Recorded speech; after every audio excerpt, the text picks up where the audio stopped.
Everybody doing today? Hopefully you guys are doing well. All praise be to the Most High God. The Most High God comes first. And if you like this stream, don't forget you can like, share, subscribe. You can also donate via PayPal. The link is in the description. This stream is brought to you by LIVE Products. Live now, we're live now. You can get flavors such as Morby, grapefruit, sorrel, orange, fruit punch, and lime. If you're in the Trinidad and Tobago area, you can place your order now. You can order via WhatsApp or phone 319-4788. 319-4788. You also have a line of cleaning products besides drinks. These products are fabric softener and liquid detergent for your clothes. You also have dishwashing liquid and disinfectant for your house, wares, and the general cleaning.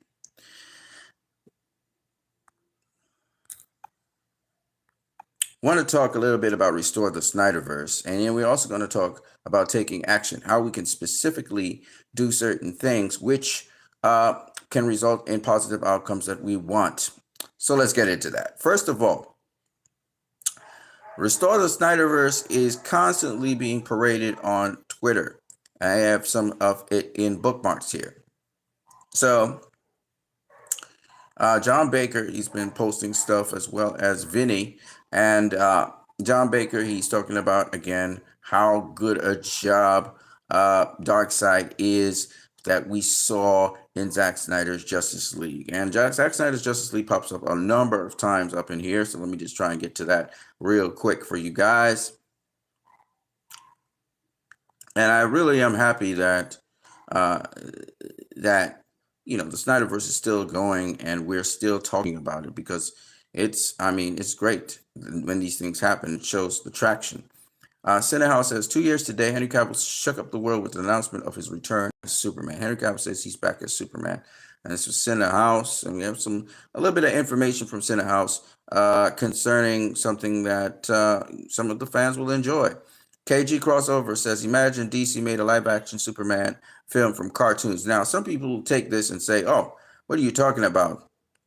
These are separated little clips. Now, this shows you that the animated version of Justice League and of Superman, etc., has basically Zack Snyder patterned his stuff after that. And that's the whole point behind it. He's not trying to give something that's contiguous with what we saw in Man of Steel. He's trying to show you that all of these scenes and stuff actually come from Sunday morning cartoons and cartoon movies. So Zack didn't do anything new. He didn't reinvent the wheel. He just brought what was in the cartoons to the screen. So when people say, oh, Superman don't do that and Superman don't do this, well, guess what? Guess what? This was in cartoons that you used to watch. So that's the hypocrisy of people who try to go up against the Snyderverse. And I was involved in a number of different conversations with different people concerning the Snyderverse. And a lot of them, again, are not very logical as usual. And so that is what it is. You know what I'm saying? Max Bombadil says, hot take, Injustice helped countless people get into DC as a whole because it was a cool premise and the games were fun. Y'all just zealots that treat these characters like religious people do to their holy text, because this guy called Problem Child said, okay, they have their PR ruined more by Injustice, right? And so that's what they're trying to say, which is really funny.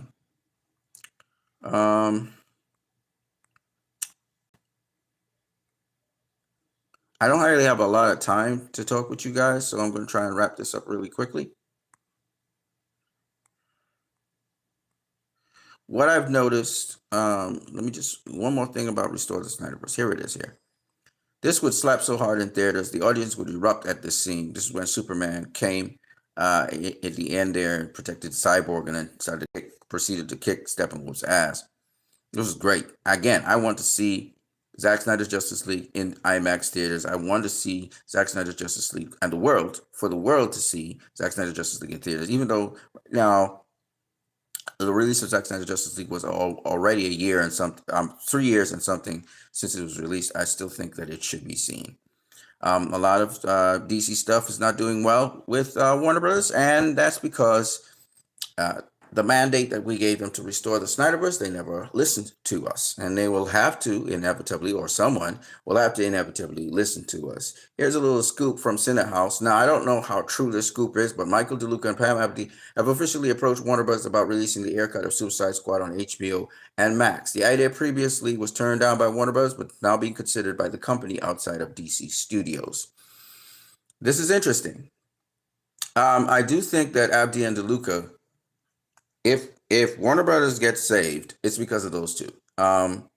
They have good relations with Zack Snyder. They seem to have good relations with David Ayer as well. And they're allowing James Gunn to do what he wants to do. So these guys are actually doing, I think they're the glimmer of hope in the puddle of the sewage that is Warner Brothers. And those two guys are really good at what they do. They really are. And I think James Gunn had some hand in Joker being messed up the way it is. I have a strong feeling Todd Phillips didn't get to do the film he wanted to do, but it is what it is. The point I'm making anyway is this, that it looks like there's a glimmer of hope that Warner Brothers may just take back on Zack Snyder and restore the Snyderverse. Notice that Abdi and DeLuca, they are more people who are in tune with what the fans want. I don't know why they're not running DC. They should have just been running DC and just forget about having James Gunn there, because he's not doing anything positive for DC right now. Those two probably, I believe, would really, we would have already probably this year, I've seen the sequel to Zack Snyder's Justice League. And we made the second and third sequels. But anyway, Abdi DeLuca and Pamela Abdi and Max DeLuca, they're the glimmer of hope, a very slight glimmer of hope for Warner Brothers. They seem to know what works and what doesn't work. And again, they facilitated Zack Snyder's full circle.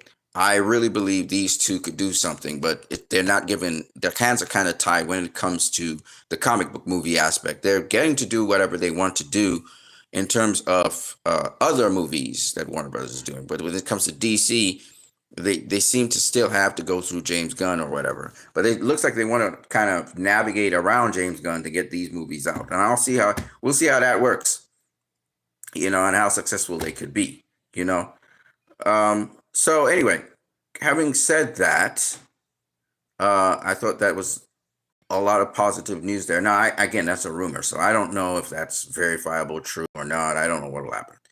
But it's just something that was put there. I don't know if it's true or not, okay? Now, with respect to action that can be taken so that the ugly that is happening, in Lebanon, in Gaza, can end. Okay, we want to see this end.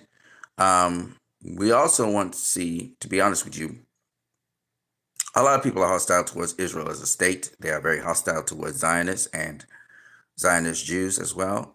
And the world's increasingly becoming more and more hostile towards them. In fact, they're wondering if they should even exist, if they should even have a nation. So what does this mean? In the United States of America, we have the opposite happening when it comes to politicians. Most politicians are kissing Israel's ass and bowing down to Israel. That includes Donald Trump and his clique. How do the American people, not we necessarily, because I'm not American, but how do the American people deal with this? How do you deal a death blow to the establishment, to the status quo? This is how you do it. I said it before in a video before, I'm going to say it again. You vote and you use the third party ticket. You use that, you weaponize that. Your third party people who are in the race for president of the United States, that are third party. You have Jill Stein, you have Cornel West, and you have the Libertarian Guy, whose name I still haven't found out. Those three, if you vote for any one of those three, it's cool. Because none of them, as far as I do know, are connected to big interest. Now, big interest might encounter them and have a dialogue with them and try to get them to compromise. So I think the two who will not compromise are probably Cornel West and Jill Stein. But nonetheless, the point is, I don't know much about the Libertarian Guy. Cornel West and Jill Stein are anti-genocide. You should throw all your votes. If you are someone who usually votes in the elections and you don't feel like voting, throw all your votes, persuade all your people, whether you're Trump supporters, whether you're DNC supporters, persuade people, or don't persuade people, just tell people about the third party options and let them look at that. Let them learn, hey, you don't have to pick Democrat or Republican. You can pick somebody else. And if enough of you pick somebody else, neither Democrat nor Republican will win the elections. And that's how you have to do it. And there are representatives in different states. Jill Stein's probably the candidate that is most prepared in her Green Party to actually take the elections and actually win 270 votes. Okay, because she actually has representation in almost every single state. Cornel West, he's limited. He doesn't have representation in every single state. Neither does the Libertarian Guy. So if you had to take your best bet, it would be Jill Stein and the Green Party you would have to vote for. But it doesn't matter. If you just vote for a third party person instead of voting for red or blue, you're already thwarting the system because you're saying, I don't want corporate interest involved in my politics when it comes to elections. So you actually make a statement there. I think the bulk, anyway, of third party, the bulk of the third party votes would more than likely go to the Green Party. But the point is, don't go for blue, don't go for red, go for green or any third party you think. Just don't vote for blue and don't vote for red. That's the point, because they're both equally bad and they're showing their true colors with the genocide that's going on in Gaza. They both want to outdo each other. And also we're seeing that not just the genocide in Gaza, but also the literal forsaking of the American people in a time of crisis for them. The Hurricane Helene that came wreaked havoc, killed lives, took people's lives and stuff, and they won't invest. They need $56 billion to build back everything. And all they are thinking of giving out is $600 million. That's not enough. They don't have the money because they invested the money in war. And Jill Stein is anti-war, etc. So that's one thing. That's one solution. Here's the second solution. Besides the movements and protests that a lot of you guys are doing, which is cool, what these people understand and what they respond to is when their monies are dried up. The BDS movement is based on boycotting these sort of businesses. Don't invest in them. Don't be a part of them. Divest away from them and sanction them. BDS is the way to go. If you have to become a consumer now that's conscientious. Figure out what you're consuming. Write letters to people who are associated with the war machine that is invested in this genocide that's happening in Gaza, or invested in the Ukrainian war with Russia, or invested in the war in Sudan, or invested in the war in Congo, or invested in the war in Somalia. You have to now start to become more open-minded and more aware of what's happening in terms of foreign policy out there. Okay? And the other thing I would say is the third big bomb right now that's going on, and it's not necessarily in our hands, but yet we can bring awareness to it, is the China, Russia, Brazil, India, BRICS that is going on. BRICS is going to reshape the world and change things. There will not be one superpower in the world anymore. The playing field will be level, and you'll have what is called a multi-plural society in which multi-transactions between different countries will happen. And war is not a thing that these countries will promote. So it's not going to be the Wild Wild West out there just because a superpower is not there. And America has been policing the world too much. And I think Jill Stein's onto it because it's inevitable that the empire will collapse if they don't pull their troops out of different nations and different places where they've been trying to monitor everything and see what everything. It's time America just deals with America. The rest of the world is caught up and they're efficient enough to take care of themselves. And what you can do is moderate and be diplomatic, but you don't need to be everywhere. And by recalling a lot of the key infrastructure, key resources in different nations and places, and monitoring them, you can still monitor places. And so there's the technology to monitor different things now and monitor places and stuff. You don't have to have a physical presence of military there. And you can have people undercover working in the society and knowing what's smarter, cheaper ways of doing things is important because as we all know, countries have spies in different countries and all of that stuff that goes on. But the point is that you could take a tremendous chunk of that money that you claim you police the world with the world doesn't need policing anymore. You claim you police the world with, and you could funnel that back into your people. You can funnel that back into your society and make them successful and also drive the creativity so they can create more inventions. And you can start to work your way back to being in the forefront because one, the education system in America is not what it used to be. Two, the commerce in America and the specialty the specialty industrialization, they're not in the forefront of that. They're not in the forefront of clean energy. They're not in the forefront of energy, sustainable resources. They're not in the forefront of anything. And the reason they're not in the forefront, they started in the forefront, is because one, they have a brain drain because they have been exporting their talent elsewhere.